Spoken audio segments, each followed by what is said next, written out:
Muy bien, buenos días. Continuamos entonces con la segunda parte del módulo 20 que habla sobre una introducción a lo que es la complejidad algorítmica. Y en este caso nos vamos a referir brevemente a lo que es la tratabilidad de los problemas computacionales. ¿Sí? La tratabilidad involucra la factibilidad, ¿sí?, de resolver un cierto problema.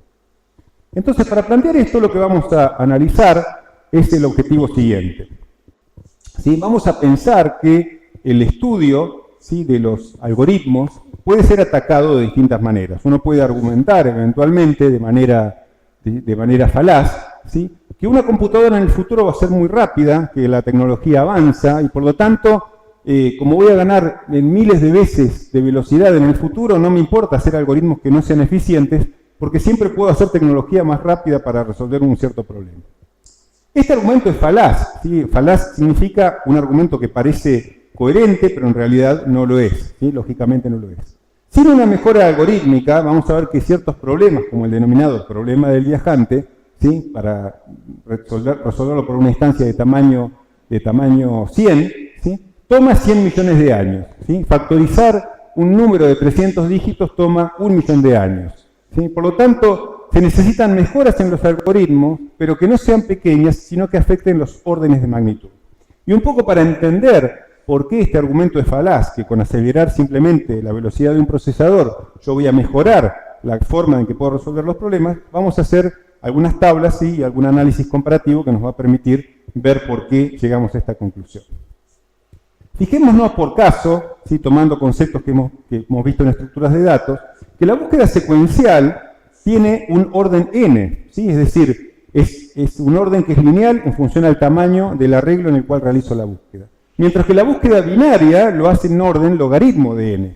Con lo cual, si yo tengo un n que es 10 a la 9, la diferencia está en esperar un año para encontrar un cierto elemento en un arreglo o versus un minuto, ¿sí?, si contrastamos ambos algoritmos en función de el tiempo de espera que estamos asociados a buscar un cierto componente en un arreglo que tiene este tamaño. Dado un algoritmo que resuelve un problema, es razonable esperar, sí, preguntarse siempre si existe un algoritmo más eficiente para resolver el mismo problema. El objetivo fundamental de la complejidad computacional es clasificar a los problemas de acuerdo a su tratabilidad, tomando, ¿sí?, los algoritmos que sean más eficientes para resolverlos. Entonces, debemos poder determinar cuán tratable es un problema a través de una computadora, ¿sí? Si el problema es tratable a través de un algoritmo computacional, ¿ese algoritmo será eficiente? ¿Sí? Son preguntas entonces en definitiva que nos vamos a hacer y cuya respuesta va a incidir en el abordaje que vamos a realizar.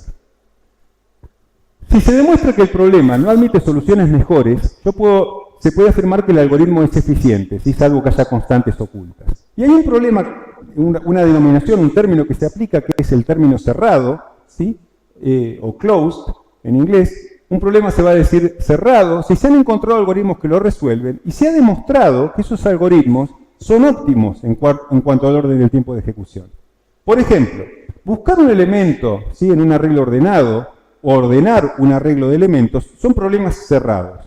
¿Qué significa esto? Que si buscamos mejorar la eficiencia de los algoritmos que lo resuelven, no vamos a poder encontrar mejoras en el orden de magnitud dentro de las que ya conocemos, ¿sí? Es decir, se han estudiado estos problemas, se los ha caracterizado y se ha demostrado que la forma en la que se los resuelven es optimal, ¿sí?, no puede mejorarse. Por lo tanto, se habla de que esos problemas son cerrados. Para cerrar un problema, ¿cómo hacen las personas que investigan en computación para determinar que un problema sea cerrado?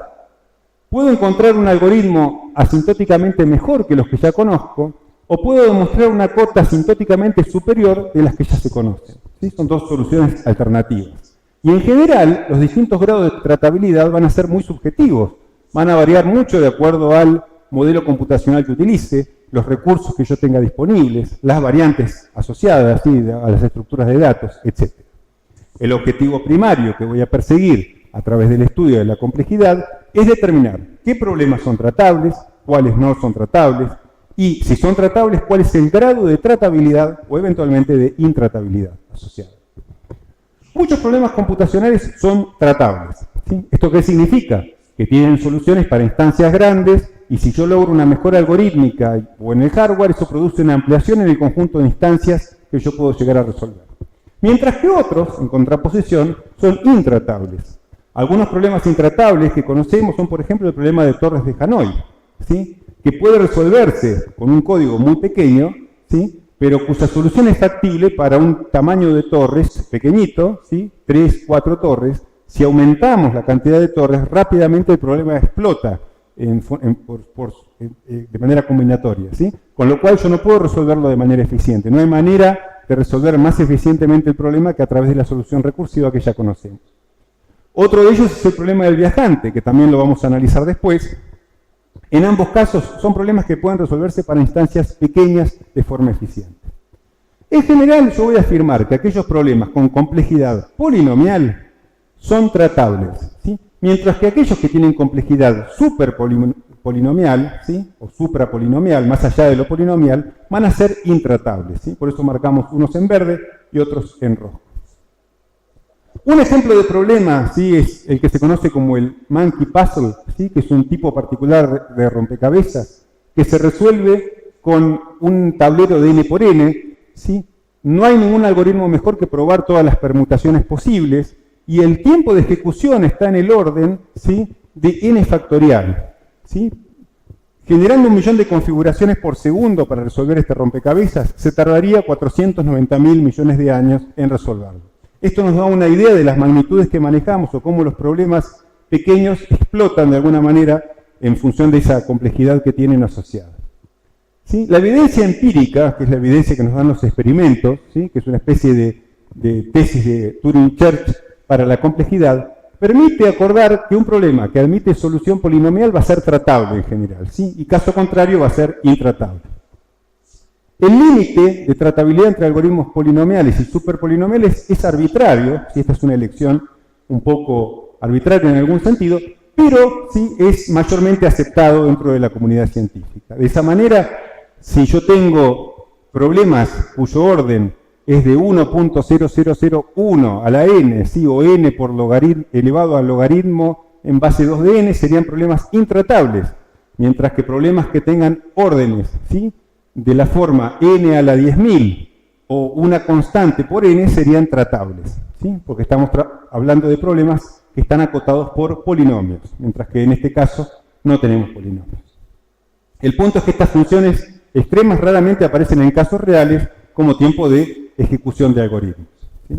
Los algoritmos con orden n a la k, ¿sí? Se consideran un tiempo razonable a pesar de distintos valores que puede tener k, y eventuales variables ocultas que pueden aparecer.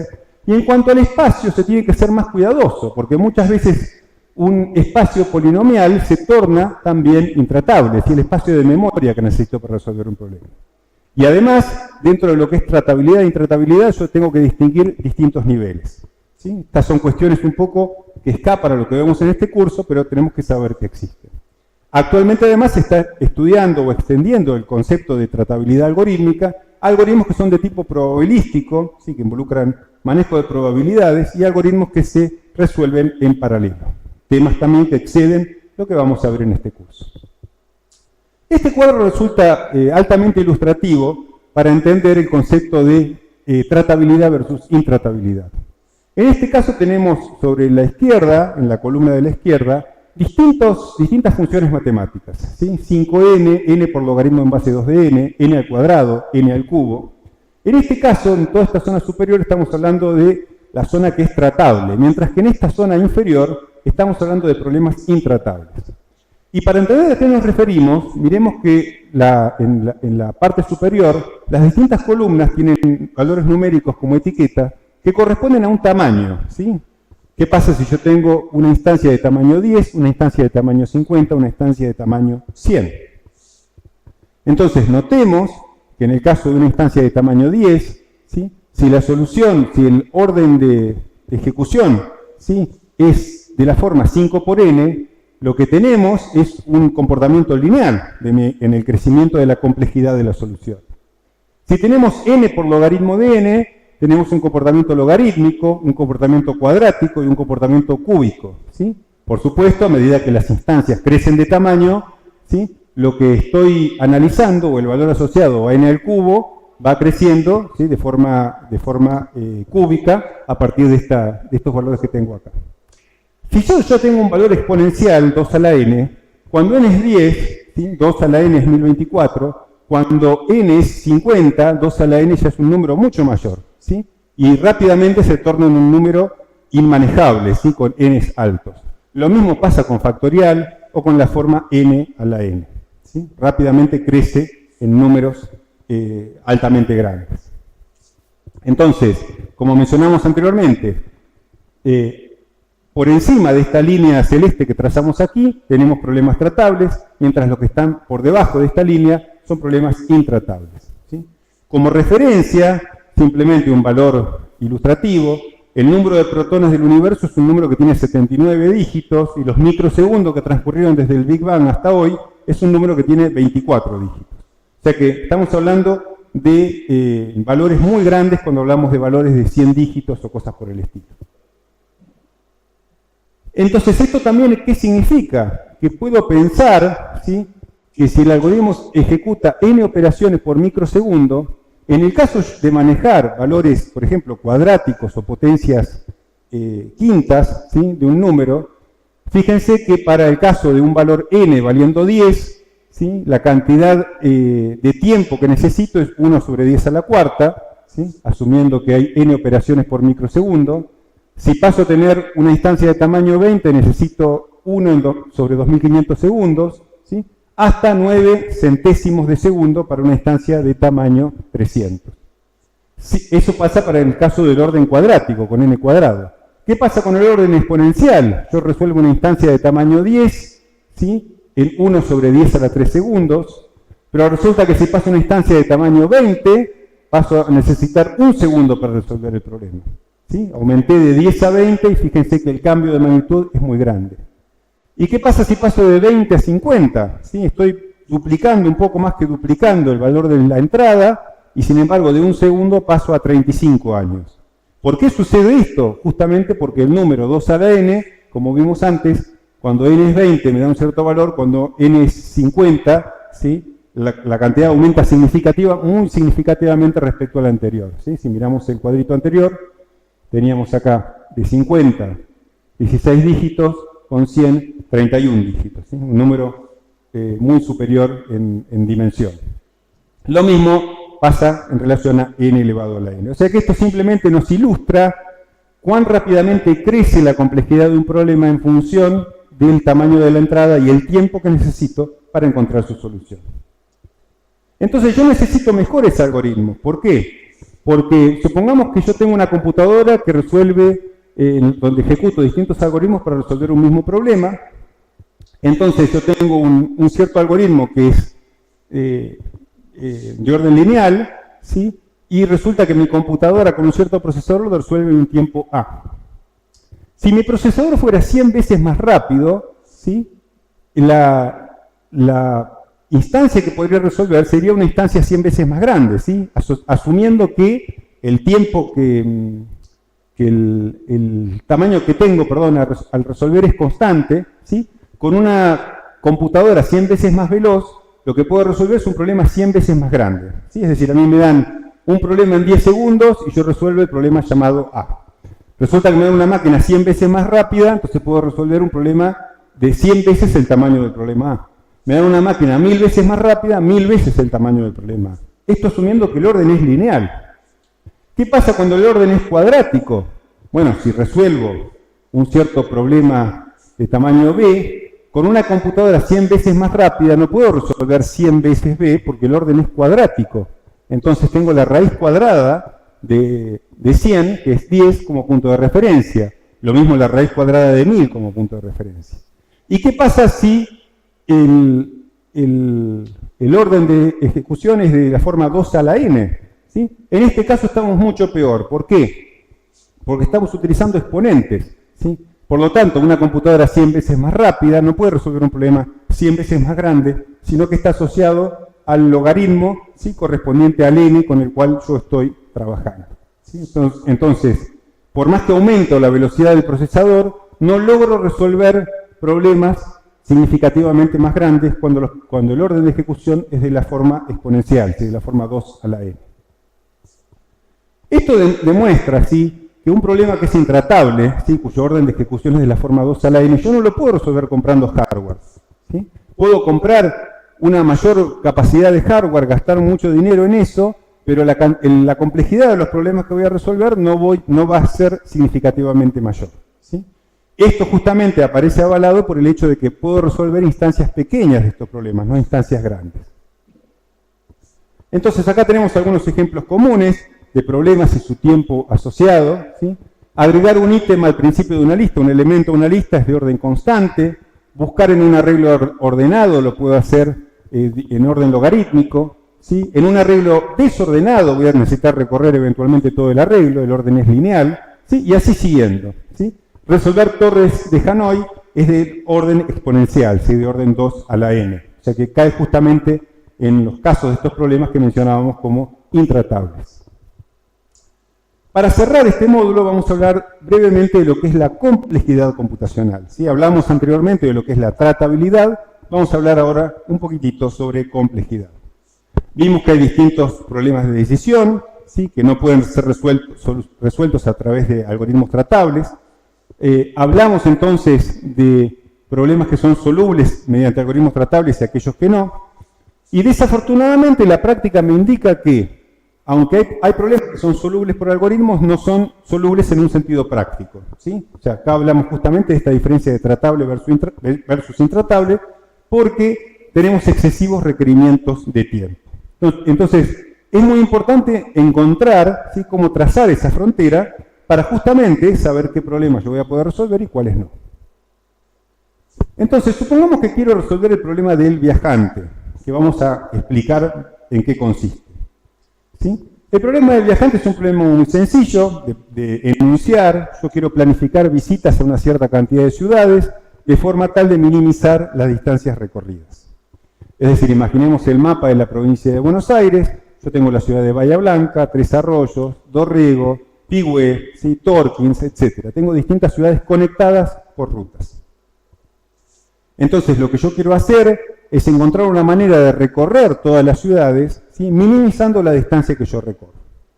Una forma de hacerlo es probar todos los viajes posibles que puedo realizar, ¿sí? Probar todos los viajes posibles que puedo realizar tiene que ver con el factorial, ¿sí?, de la cantidad de ciudades que considero, ¿sí? El número de itinerarios posibles es finito, porque fíjense que en un grafo, si yo quiero ver de cuántas maneras puedo conectar estos nodos entre sí, pasando una vez por cada nodo, es finita la cantidad.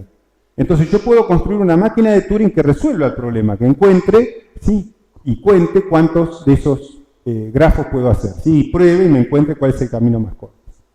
Ahora, resulta ser que si yo tengo n ciudades, la cantidad posible de itinerarios va a ser n menos 1 factorial.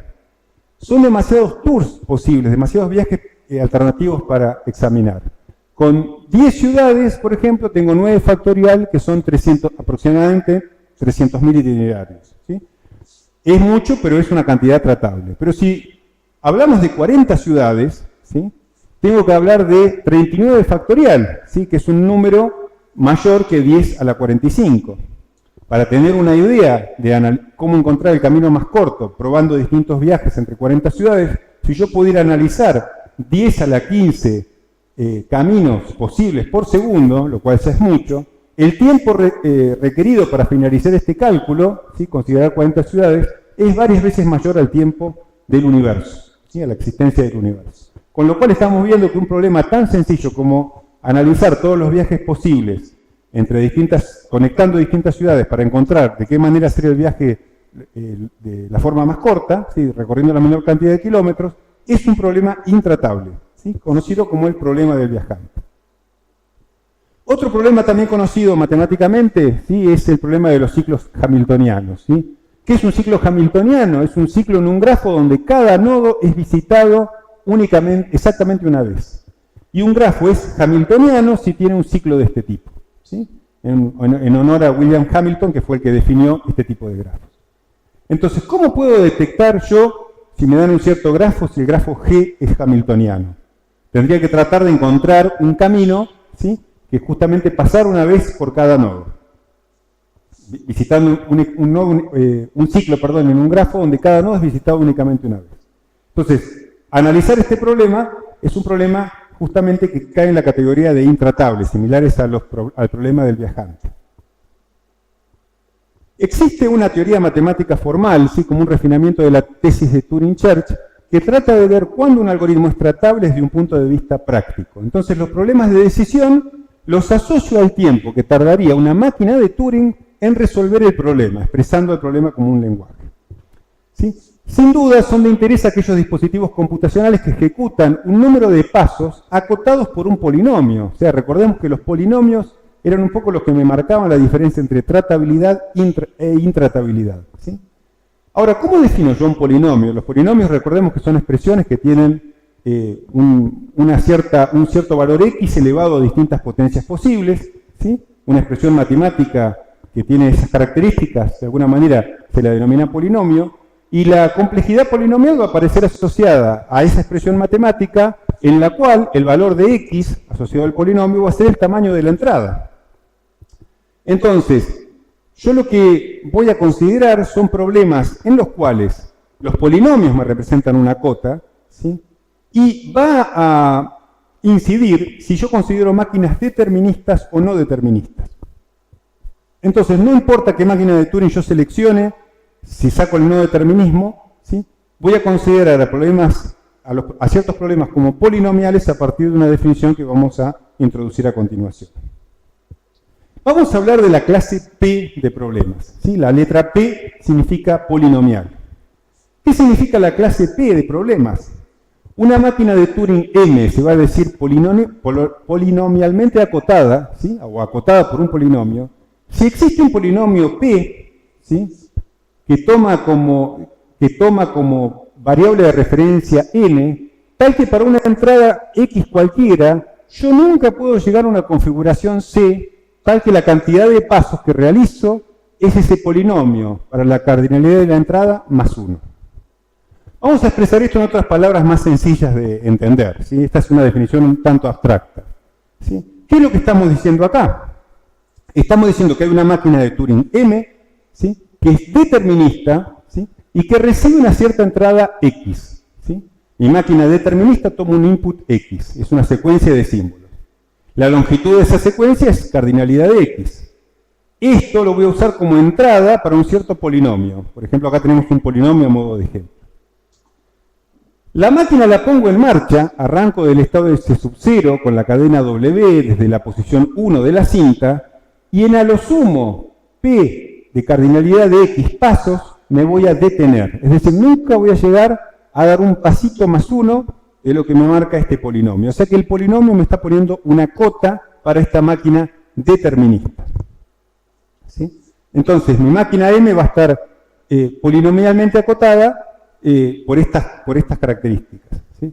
Ahora bien, un lenguaje va a ser polinomialmente decidible si es Turing decidible con una máquina de Turing acotada polinomialmente. ¿Sí? O sea que P va a ser la clase de lenguajes que pueden decidirse, ¿sí?, con cotas polinomiales. ¿Sí? Entonces vamos a hacer referencia a P como una clase, hablando de clase y no de conjunto, justamente porque es un conjunto complejo, ¿sí? Es un conjunto que responde a problemas que tienen un cierto formato. Por eso usamos la palabra clase en lugar de conjunto.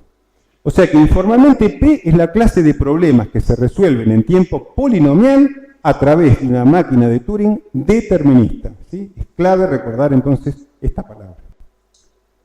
Ahora bien, ¿qué sucede? ¿Qué pasa si pensamos esta misma definición, ¿sí?, pero en el contexto, perdón,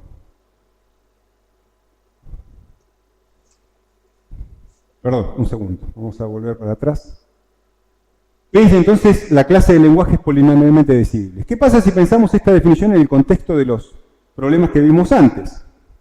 ¿Sí? Algunos problemas que parecerían no pertenecer a P, o no estar acotados por polinomios, van a ser los ciclos de Hamilton, ¿sí?, dado un grafo G, detectar, ¿sí?, si hay un ciclo que pasa a través de cada nodo exactamente una vez, ¿sí?, detectar conjuntos independientes, determinar particiones, ¿sí?, dado un conjunto de enteros no negativos, puede partirse ese conjunto en dos subconjuntos tal que la suma de los dos subconjuntos sea la misma, ¿sí? estos problemas, de alguna manera que se plantean acá, parecen no pertenecer a la clase P.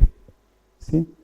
Aparentemente, el problema del viajante no se encuentra en esta categoría, ¿sí? Ya que el tiempo para hallar la solución, de acuerdo a una manera intuitiva, crece exponencialmente, ¿sí? Asociado con el factorial y con la cantidad de ciudades que yo tengo en el mapa. ¿Sí? Otros problemas similares aparentemente no pertenecen a la clase P, no los puedo acotar por un polinomio. ¿Sí? Ver la satisfacibilidad de expresiones booleanas, la existencia de caminos en un grafo, etc. Se han hecho muchos esfuerzos por encontrar una máquina de Turing determinista que en tiempo polinomial pueda resolver el problema del viajante, pero no se ha encontrado una solución. Sin embargo, resulta ser que este problema, el del viajante y otros, si yo los encaro con una máquina de Turing no determinista, llego a un resultado diferente. ¿Sí? Entonces hablamos de la denominada clase NP de problemas. Una máquina de Turing M no determinista, ¿sí? Se dice polinomialmente acotada, si yo tengo un cierto polinomio, tal que para cualquier entrada X, no voy a llegar nunca a una configuración C, ¿sí? Que pase de alguna manera del límite que me marca el polinomio. En otras palabras, hay una máquina de Turing M no determinista, tomo una secuencia de símbolos, la cardinalidad o la longitud de esa secuencia la uso como input para un cierto polinomio, esto me determina una cantidad de quíntuplas que yo voy a ejecutar, en a lo sumo P de cardinalidad de X quíntuplas o P de longitud de X quíntuplas, mi máquina se detiene. La diferencia aquí es que la máquina es no determinista, ¿sí? Diferencia con el concepto anterior. Entonces, defino así una nueva clase de problemas que serían todos los problemas decidibles con máquinas de Turing no deterministas acotadas por polinomios. P son máquinas deterministas acotadas por polinomios, NP, máquinas no deterministas acotadas por polinomios. Sabemos que las máquinas deterministas y no deterministas tienen el mismo poder computacional. ¿Sí? Es algo que mostramos, que estaba demostrado, no hicimos la demostración en clase, pero estaba demostrado que la máquina de Turing no determinista no añadía poder computacional. Entonces la pregunta lógica que nos podemos hacer es, ¿qué relación habrá entre la clase NP y la clase P? Los problemas acotados por polinomios que resuelven las máquinas de Turing deterministas versus los problemas acotados por polinomios que resuelven las máquinas de Turing no deterministas. Asombrosamente, esta es una pregunta abierta en ciencias de la computación, es una de las preguntas más grandes que hay sin resolver, porque no se ha podido demostrar, ¿sí?, qué relación hay exactamente entre P y NP. Claramente, P es un subconjunto de NP en el sentido en que lo que hacen las máquinas de Turing deterministas es un caso particular de lo que hacen las máquinas de Turing no deterministas, donde siempre eligen una única opción. ¿Sí? Lo que restaría analizar es qué pasa, o cómo puedo yo saber si los problemas que pertenecen a la clase NP están contenidos dentro de la clase P. ¿Sí? En cuyo caso, si pudiera demostrar esto, lo que tendría es que la clase P y la clase NP corresponden al mismo tipo de problemas. ¿Sí?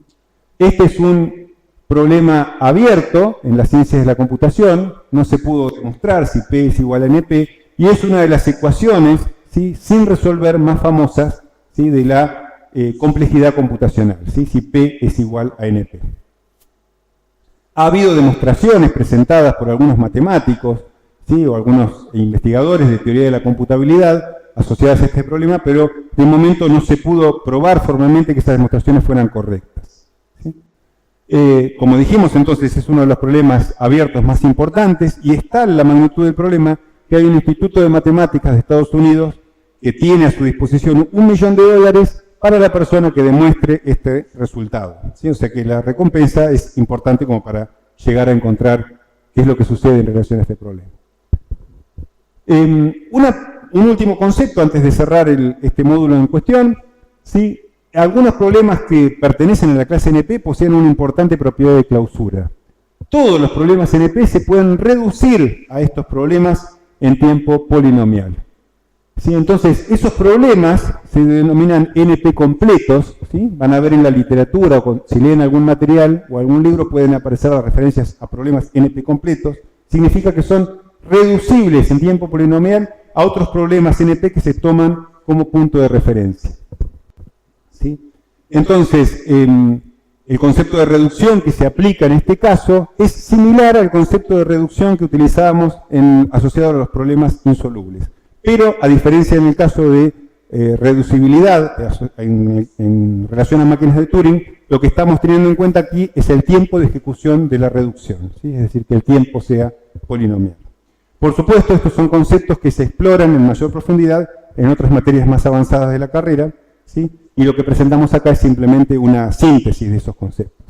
Lo que es importante recordar de este módulo entonces es en qué consiste la clase P, en qué consiste la clase NP, y cómo se relacionan estas definiciones de clase P y NP con la noción de máquina de Turing determinista y no determinista, acotadas en ambos casos por un polinomio, ¿sí? O sea, tener presente estas ideas, ¿sí? Es central para entender muchos temas que van a ver más adelante de ciencias de la computación.